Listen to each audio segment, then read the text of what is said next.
Welcome to the Economy Magazine. I'm Binyamin, Tjong-Alvares with the top reports from the markets and the economy.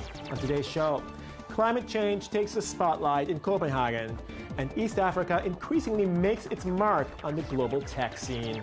First, we have the headlines.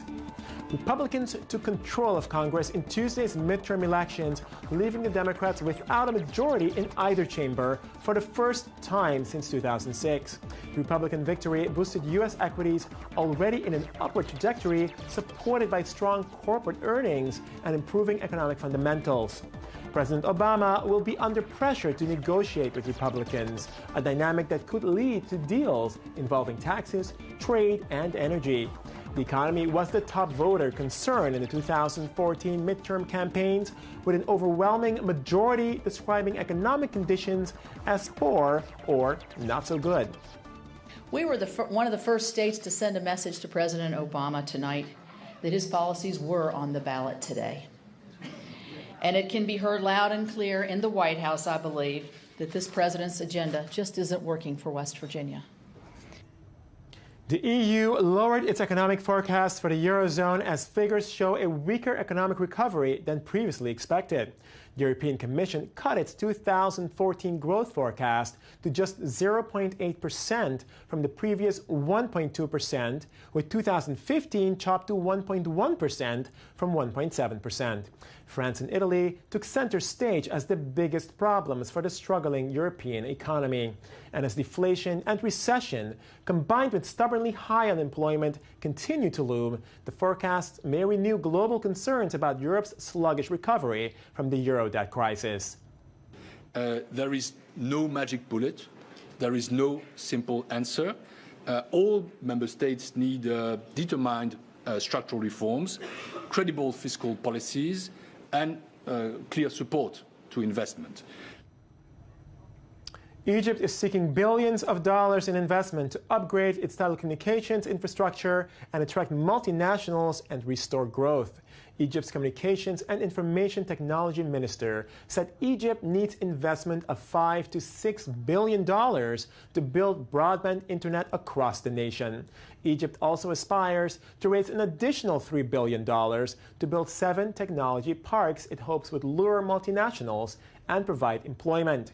Political unrest and militant violence since the 2011 uprising has battered Egypt's finances and spooked foreign investors. So you could just imagine the impact economically on the job opportunities as well as in developing other sectors. You cannot develop, as I mentioned before, education or health without having this infrastructure in place. As the Irish government moves to eliminate a much criticized tax structure, a separate provision still offers companies a special tax break. The expanded tax provision proposed in the Irish budget would allow companies to pay no corporate tax on profits earned from patents, licenses, and other intellectual property. The provision would thereby give companies an incentive to make Ireland a home for their intellectual property, some of it now tied up in the controversial double Irish structures. The finance bill containing the tax break is expected to be signed into law by year-end. For years, environmental preservation was brushed aside as a luxury that would limit global development. But as climate change increasingly becomes an undeniable fact, a new intergovernmental report demonstrates the economic significance of taking action before it's too late. I24 News reporter Dallin Roth brings us the details. Understanding the intersection of economic growth and the fight against climate change was at the top of the agenda when more than 100 climate experts met last week in Copenhagen. Today we can measure the rising temperatures, the rising seas, and our rising insurance bills. And tomorrow we have to measure our rising debt to the future generations. The Intergovernmental Panel on Climate Change report is clear. The necessary reduction in greenhouse gas emissions would reduce annual global growth and consumption by just 0.06% below projected growth of 1.6 to 3%. The cost of changing course is minor, and the benefits to life and human civilization are major. The need to act fast is stark. As fossil fuel is burning, so is the platform underneath us. We can stop the fire or we can jump into the sea, and the first solution does cost money, and the second seems to be free. But it isn't. The maximum threshold for warming has been put at 2 degrees Celsius above pre-industrial levels by climate scientists. Temperatures are already up 0.85 degrees. Last month at the UN's Climate Change Summit, which saw 400,000 march in support of global policy shifts, Ban Ki-moon spoke of the need for the business world to work for change too. Climate change is a risk to businesses and financial markets everywhere. It threatens to undermine financial resilience and efforts to alleviate poverty and maintain sustained economic growth. Among the solutions are improving energy efficiency, reduction in deforestation, and the promotion of renewable energy. If culture and policy shifts take place, these efforts can help reduce greenhouse gas levels by 40 to 70% between 2010 and 2050. But a massive and immediate shift is necessary now. Today we are the ones who are endangering the planet, so we are the ones who need to fix what we created, especially for the developing countries. The Intergovernmental Panel's synthesis of 5,000 pages of research by 800 scientists was published this week and states that governments can keep climate change at bay while keeping costs to economies manageable, but greenhouse gas emissions will have to be cut to zero by the year 2100. Britain has called into question one of the European trade bloc's basic tenets, the right of EU nationals to live and work in other member states. And though it lies at the heart of the European Union, it is but one of the many cracks in what some say is a failed experiment. I24 News editor Ruth Sinai joins us for more on European migration and global motion. Ruth, thanks for joining us. Hi, how are you? Is Britain's concern regarding the inflow of lesser-educated migrants from, say, Eastern Europe to profit from the British welfare system, is it a valid concern? Not really. I think very few people come to England to, live off the dole and just collect their welfare checks. I think, though, what's happening, as happens in a lot of countries, is that politicians and, various political forces have whipped up the British public into a frenzy, into thinking that here are these, lazy bums coming over the channel to, take their welfare money. And that's really not the case. I think, one of the reasons that this is all happening is 4 letters, UKIP. Let's not forget this party. This is the anti-immigration party in England that's been doing very well in recent polls. I think we were talking before, and you asked me why now, and that's one of the reasons. The UKIP won an election, a special election. The guy had defected from the Conservative Party, from David Cameron's Conservative Party, and went on to win a landslide victory in a local election. And there's another such election on the way. They said to have a second seat, basically. Right. These are 2 Conservatives who are basically 2 Tories who are basically, defecting. And so you've got, David Cameron being pressed on that from that side.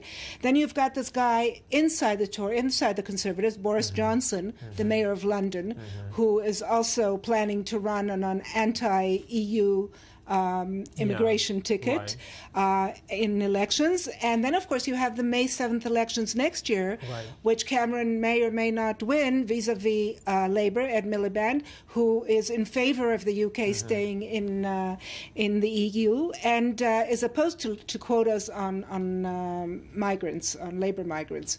So all in all, you've got Cameron kind of boxed in everywhere he looks. Yeah, it's not entirely clear which way he should swing or shift, so to speak. Right. One could argue that, clearly part of the politics that is playing here is to make people feel better as austerity, rears its ugly head and people are having a harder time following the debt crisis, etc. But, immigration has always been, the migration of EU nationals across the trade bloc has always been one of the basic tenets of the Union. It's one of the things that is most special about it, and it shouldn't come as a surprise that, hey, people from poorer countries are going to seek opportunities in the richer countries. Yeah. This should not come as a surprise. Why is this even being raised right now? Well, first of all, for the reasons I said, internal politics, and let's not forget. I mean, the England has always been, maybe probably because it's an island and it's a bit off of Europe, has always questioned its relationship with the EU.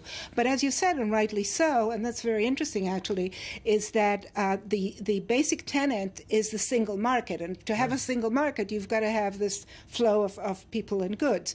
And Angela Merkel, who is probably the strong woman of the EU, has basically said, and she said as much, she would be willing to have the UK leave the EU rather than sacrifice this sacrosanct principle of free movement of labor.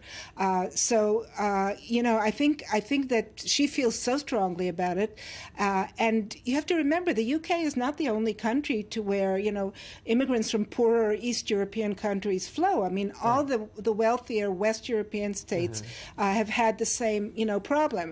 I'm not sure it's much of a problem because I think there's enough research in recent years showing that there is a definite economic advantage to immigration. I mean, people come, they work, they earn. It's true they don't contribute to Social Security.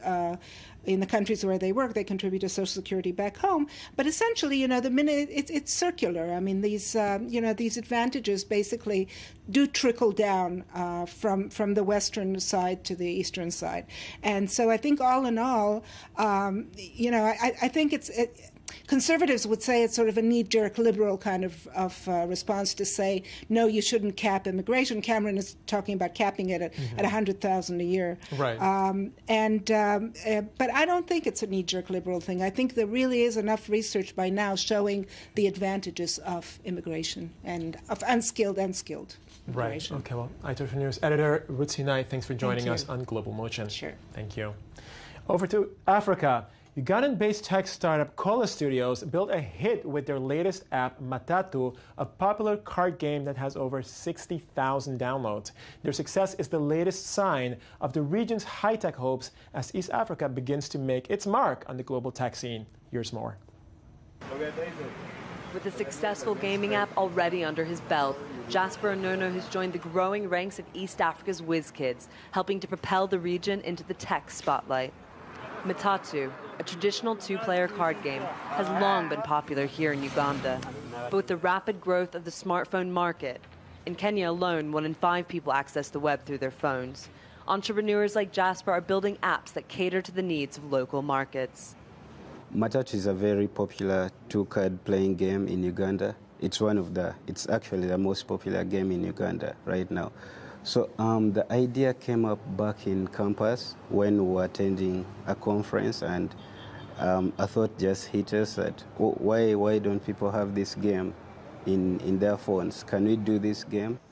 In 2011, Matatu was a finalist in Google's Android Developer Challenge for Sub-Saharan Africa, providing them with publicity and mentoring, as well as having their app hosted in Google Play Store and Google Cloud.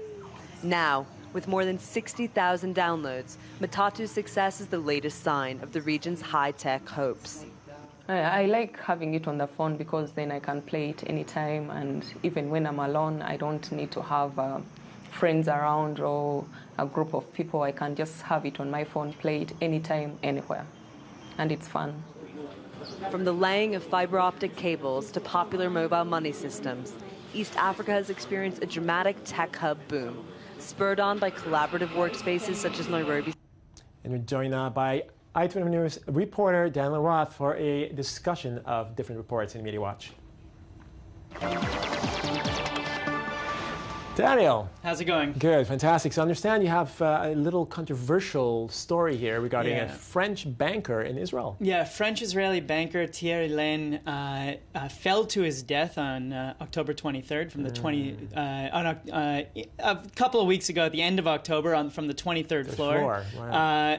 It's an apparent suicide, and he was a financier. He was invested in a number of businesses, but one was he was working with Dominique Strauss-Kahn, who was, of course, the shamed former presidential hopeful of France and former IMF chief. And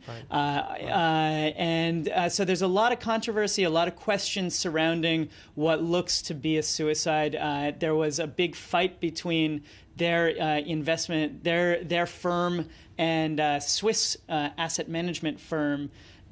There was some kind of fight going on. It seems to be a suicide. At the same time, we see another banker suicide, general counsel for Deutsche Bank, who just around the same time, towards the end of October, early November, killed himself. Wow. What's the suicide count now for bankers? It's high. It was at 15 already in July. So this is a high-profile banker, too. Yeah, we're talking about high-profile people. We're talking about a lot of people ending their lives. Okay, well, to be continued, Daniel Roth. Thanks for joining us.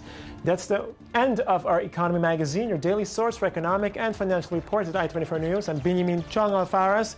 Join us again tomorrow for more on the economy.